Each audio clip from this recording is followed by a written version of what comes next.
ജെന്നീസ് ബ്ലോഗിലേക്ക് എല്ലാ കൂട്ടുകാർക്കും സ്വാഗതം. അപ്പോൾ ഇന്ന് നമ്മൾ ചെയ്യുന്ന ഒരു ബ്രേക്ക്ഫാസ്റ്റിൻ്റെ റെസിപ്പിയാണ്. സാധാരണ നമ്മൾ ഉണ്ടാക്കുന്ന പുട്ട്, നമ്മൾ ഏതെല്ലാം രീതിയിൽ പുട്ടുകൾ ഉണ്ടാക്കും, പലതരത്തിൽ നമ്മൾ പുട്ടുകൾ ഉണ്ടാക്കും. അരി പൊടിച്ച് നമ്മൾ പുട്ടുണ്ടാക്കും, പൊടി മേടിച്ചുകൊണ്ട് വന്ന് നമ്മൾ അത് വെച്ച് പുട്ടുണ്ടാക്കും. പിന്നെ ഞുറുക്ക് ഗോതമ്പ് പൊടി അല്ലെങ്കിൽ മൈദ എല്ലാം വെച്ച് നമ്മൾ പുട്ടുണ്ടാക്കും. പക്ഷേ ഇന്നത്തെ ഞാൻ റെസിപ്പിയിൽ കാണിക്കുന്ന അതല്ല.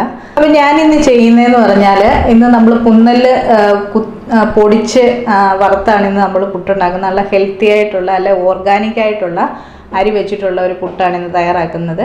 അപ്പോൾ നമ്മൾ വീഡിയോയിലേക്ക് പോകുന്നതിന് മുമ്പ് നിങ്ങൾ ആദ്യമായിട്ടാണ് എൻ്റെ ചാനൽ കാണുന്നതെങ്കിൽ ഒന്ന് സബ്സ്ക്രൈബ് ചെയ്യുക. ആ കൂടെ വരുന്ന ബെല്ലൈക്കൺ ഒന്ന് ഇനേബിൾ ചെയ്യാൻ മറക്കല്ല, ഓളെന്ന ഓപ്ഷനും. എന്നാലേ ഞാൻ ഫ്യൂച്ചറിലിടുന്ന വീഡിയോസിൻ്റെ നോട്ടിഫിക്കേഷൻ നിങ്ങൾക്ക് കിട്ടുകയുള്ളൂ. ഇനി എന്നാൽ നമുക്ക് വീഡിയോയിലേക്ക് പോകാം.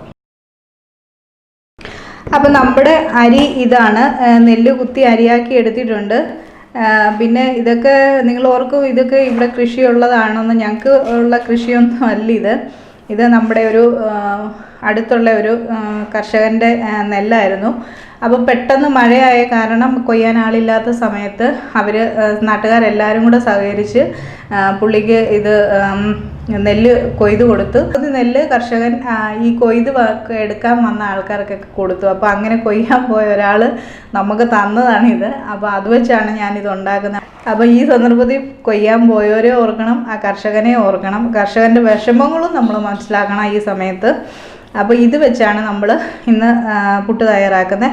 അപ്പോൾ ഇത് തന്നയാൾ പറഞ്ഞത്, എനിക്കിതിനെക്കുറിച്ച് ഡീറ്റെയിൽ ആയിട്ട് എനിക്കറിയത്തില്ല. അപ്പോൾ ഇത് തന്നിട്ടിപ്പോൾ ഒരാഴ്ചയോളമായി. അപ്പോൾ നമുക്കിത് പുറത്തങ്ങനെ ഇങ്ങനെ ഈ രീതിയിൽ നമുക്ക് വെക്കാൻ പറ്റില്ല. ഈ ഒരാഴ്ച ഞാൻ സൂക്ഷിച്ചതെന്ന് പറഞ്ഞാൽ ഫ്രിഡ്ജിലാണ്. അപ്പോൾ ഇത് ഒത്തിരി നേരം വെള്ളത്തിൽ ഇട്ട് കുതിർത്തൊന്നും വെക്കണ്ട. നമ്മൾ ജസ്റ്റ് ഇത് ഒരു 3-4 വട്ടം കഴുകി വാരി വെള്ളം വാലാൻ വെച്ച് നമുക്ക് പൊടിച്ചെടുക്കാവുന്നതാണിത്. അപ്പോൾ ഇത് ഞാനൊന്ന് കഴുകിയിട്ട് ഇനിയിപ്പോൾ വെള്ളം വാലാൻ വെച്ചിട്ട് നമുക്ക് പൊടിച്ചെടുക്കാം. നമ്മൾ അരി കഴുകി എടുത്തിട്ടുണ്ട്, വെള്ളമൊക്കെ വാർന്നു പോയിട്ടുണ്ട്. അപ്പോൾ ഇത് കുറേശ്ശെ ഇട്ട് നമുക്ക് മിക്സിയിലിട്ട് പൊടിച്ചെടുക്കാം. സാധാരണ നമ്മൾ പഴയ കാലത്തൊക്കെ നമ്മൾ ഉരലിട്ടാണ് ഇത് കുത്തിയെടുക്കുന്നത്. പക്ഷെ നമുക്ക് അങ്ങനെ ഒരു സാഹചര്യം ഇല്ലാത്ത കാരണം നമ്മൾ കുറേശ്ശെയായിട്ട് മിക്സിയിലിട്ട് പൊടിച്ചെടുക്കുക. അപ്പോൾ ആദ്യത്തെ ടൈം ഞാനൊന്ന് പൊടിച്ചെടുത്തോട്ടെ.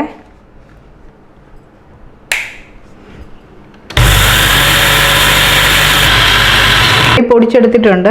അപ്പോൾ ഇനി നമുക്കിതൊന്ന് തെള്ളിയെടുക്കാം.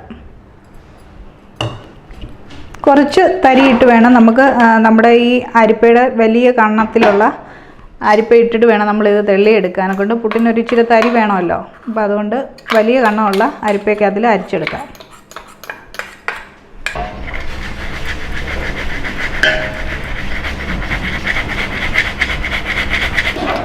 ഇപ്പം നമ്മൾ ആദ്യമേ പൊടിച്ചത് നമ്മുടെ ഒന്ന് തെള്ളിയെടുത്തിട്ടുണ്ട്. ഒരു ചെറിയ ഒരു തരിയോട് കൂടിയുള്ള പൊടിയാണിത്.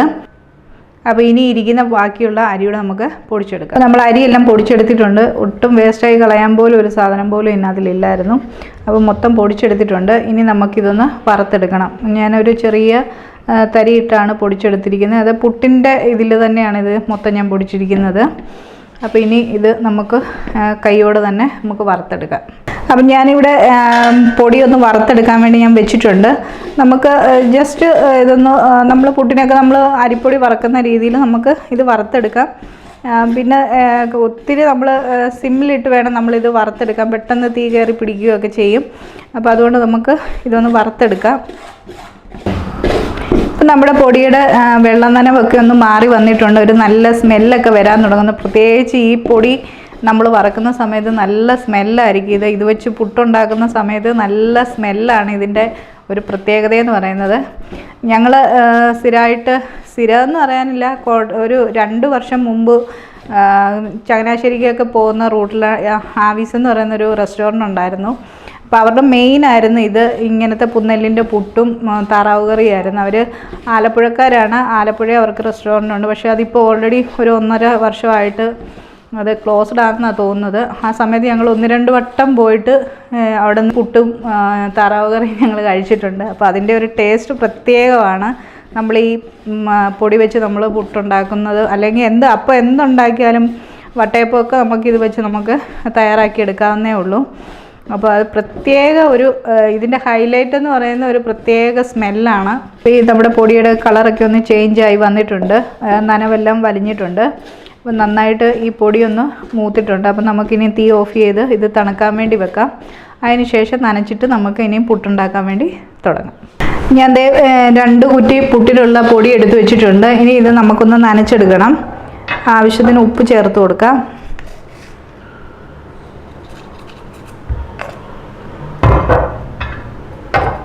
അപ്പോൾ ഓരോ പൊടിക്കും നനയ്ക്കുന്ന വെള്ളത്തിൻ്റെ അളവ് വ്യത്യസ്തമായിരിക്കും. ഞാനൊന്ന് നനച്ച് നോക്കട്ടെ എത്ര ചേർക്കണമെന്ന് അന്നേരം പറയാം.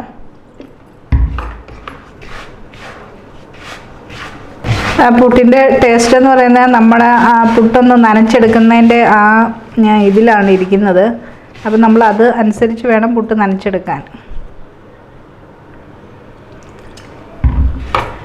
കുറച്ചായിട്ട് വെള്ളം ചേർത്ത് നമുക്ക് നനച്ചെടുക്കാം. കട്ട വെല്ലമായിട്ട് വരുവാണെന്നുണ്ടെങ്കിൽ ഈ പൊടി നല്ല ഉണങ്ങിയ ഒരു മിക്സിയുടെ ജാറിലിട്ട് ഒന്ന് ക്രഷ് ചെയ്തെടുത്താൽ മതി. അപ്പോൾ കട്ടയൊക്കെ ഉടഞ്ഞൊരു നോർമലായി അത് കിട്ടിക്കോളും. അപ്പോൾ ഞാനിപ്പോൾ ഇതിനകത്തിലധികം കട്ടയൊന്നുമില്ല, കട്ടിയായിട്ടൊന്നും അല്ല വന്നിരിക്കുന്നത്. അപ്പോൾ ഞാൻ ഈ പുട്ട് നനയ്ക്കാൻ വേണ്ടി ഞാനൊരു 3/4 ഗ്ലാസോളം വെള്ളം ഉപയോഗിച്ചിട്ടുണ്ട്. ഇതൊന്ന് ഇനി നമുക്ക് കുറ്റിക്കകത്ത് വാരി വെച്ച് നമുക്ക് പുട്ടുണ്ടാക്കാം.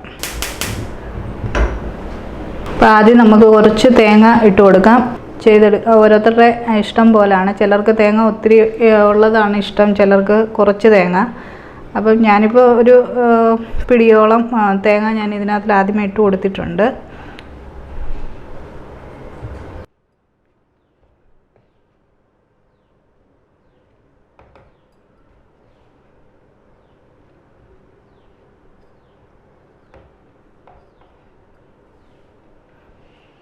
നമുക്ക് മുകളിലൂടെ കുറച്ച് തേങ്ങ വെച്ച് കൊടുക്കാം.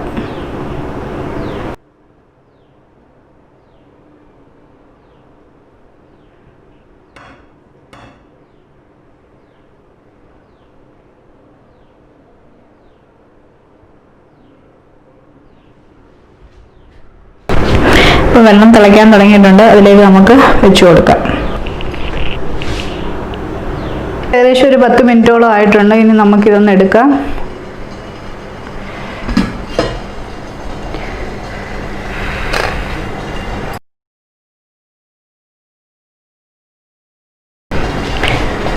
അപ്പോൾ ഇതേപോലെ നമുക്കിനി മുളം തണ്ടിലൂടെ ഒരു കുറ്റി നമുക്ക് ഉണ്ടാക്കിയെടുക്കാം. നമ്മുടെ മുളം കുറ്റിക്ക് അതിലുള്ള പുട്ട് ഇവിടെ റെഡി ആയിട്ടുണ്ട്. ഇത് നമുക്കെടുക്കാം.